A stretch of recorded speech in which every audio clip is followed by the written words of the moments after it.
I am Frank de Cutter.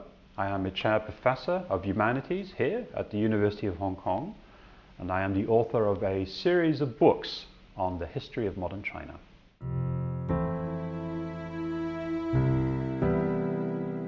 Hong Kong was one of the very first places to become aware of what was happening in the mainland, either during the 1950s or a few years later with the Cultural Revolution. And so already at the time, Hong Kong was an observation post of the mainland. Since I've arrived here, I've used Hong Kong as a place to have frequent excursions into the mainland and start working on what happened to people after 1949. So far, if you want to read on anything after 1949 in China, it's going to be about the top leadership, Mao Zedong, Zhou Enlai, Deng Xiaoping, or it's going to be about policy decisions. It is rather dry and abstract. So how do you get closer to the voice of ordinary people? How can you find out what happened to people of all walks of life, from 1949 through the first decade of revolution, then of course the Great Famine, 1958-62, and the Cultural Revolution that follows a few years later. A big human drama. And it seems to me that the real great opportunity to rewrite the history of the People's Republic with the people at the very heart of it is the opening of the archives. Archives sounds like a very stark term, a little bit intimidating, but it's just paper, it's evidence. There are archives where a large amount of material has been declassified and you can literally read for days on end extremely interesting reports which range from confessions of people to the secret minutes of top leadership meetings and private letters written by ordinary people who wish to complain about what was happening to them. This is the case of Yang Junying. He was a teacher in Shanghai, and during the Great Leap Forward in the summer of 1958, he wrote a slogan but made a mistake. Instead of writing 适应技术大革命, what he wrote is 适应技术不革命. Adopting technology is not revolutionary. Instead of saying adopting technology is revolutionary. He was so afraid of that mistake and the consequences that would entail that he actually hanged himself. Here I have something else. It's a very beautifully written, very simple document.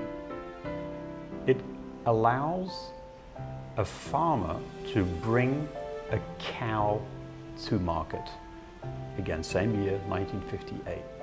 It shows you that every movement of any person was very strictly controlled by the local parties in charge. Even something as simple as bringing a cow to the market. And I've written one big book called Mao's Great Famine that uses archival material from the People's Republic to look at what happened from 1958 to 1962. So that massive catastrophe has so far never been researched on the basis of archival material. And that's what the book does. But of course it's very important too to speak to the people who lived through that period and are still alive today. So what I try to do is organize something I call insider interviewing, where we have people who speak the same dialect and come from the same region, interview people who survived during that period. For the Great Famine project, basically my aspect of research was to collect oral interviews of the famine survivors. Between 2006 and for the next 4 years, I traveled across rural China to many very remote places and to interview the famine survivors. I collected over 100 interviews amongst these survivors. They wanted to tell somebody about what happened to them, but they never had the opportunity.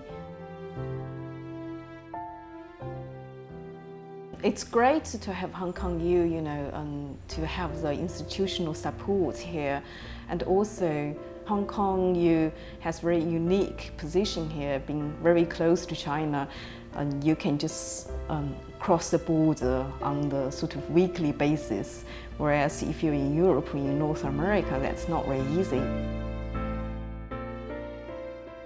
Hong Kong U has always been at the very core of Chinese studies here in Hong Kong. And it isn't just foreigners who come to live here in Hong Kong, it is frequently historians from the mainland who come to use our resources here in Hong Kong because we've kept so much material that one isn't allowed to read in the mainland. It is the place where people from all kinds of backgrounds can come together and study China. It's a place which is both very close to the mainland, yet has sufficient distance to establish a critical